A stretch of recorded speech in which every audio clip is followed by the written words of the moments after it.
Bonsoir à tous et à toutes. Voici le livre Sais-tu pourquoi c'est l'heure de dormir, volume 5, Espace des sciences junior. Je vais vous lire une ou deux petites questions, comme vous avez déjà pu voir dans d'autres vidéos. Ce soir, je vais choisir une question sur les abeilles. Allons-y. Installez-vous, c'est parti. Comment l'abeille fait-elle son miel ? En butinant et en vomissant. Les pétales de certaines fleurs fabriquent un jus sucré, le nectar. Une abeille passe de fleur en fleur pour aspirer ce jus avec sa trompe. Elle butine. La butineuse dépose ce nectar à la ruche, dans la bouche d'une autre abeille. Cette ouvrière transforme le nectar et le recrache dans une loge appelée alvéole. C'est du miel. Il nourrira une larve, sauf si un apiculteur le récolte. Du pollen pour grandir. La larve grandit grâce à l'énergie du miel. C'est du sucre. Mais, comme toi, l'abeille a besoin d'autres éléments appelés protéines.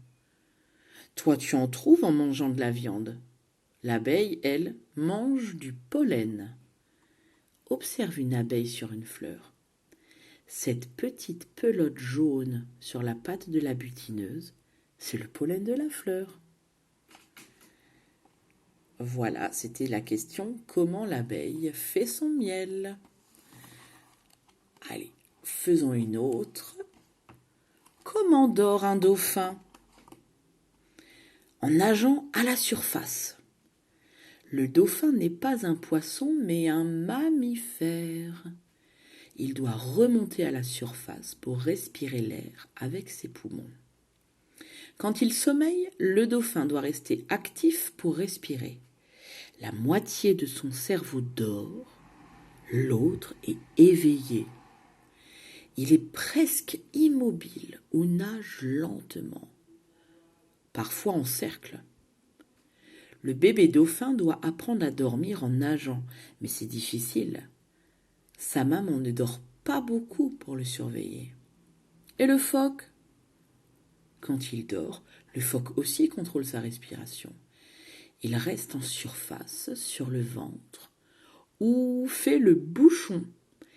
Il monte en surface, plonge, remonte. Le phoque peut aussi monter sur les rochers pour dormir tranquille. Je sens que vous auriez envie d'une troisième petite question. Alors allons-y, au hasard. Pourquoi il fait si beau ?